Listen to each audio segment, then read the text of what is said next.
मेरे मुहतरम बुज़ुर्गों और दोस्तों,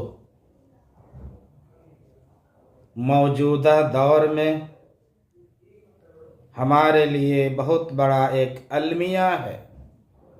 कि हम अपने बच्चों को इंग्लिश मीडियम स्कूल में तो पढ़ाते हैं, हिंदी मीडियम स्कूल में तो पढ़ाते हैं, लेकिन हम उर्दू मीडियम स्कूल में पढ़ाने से गुरेज करते हैं।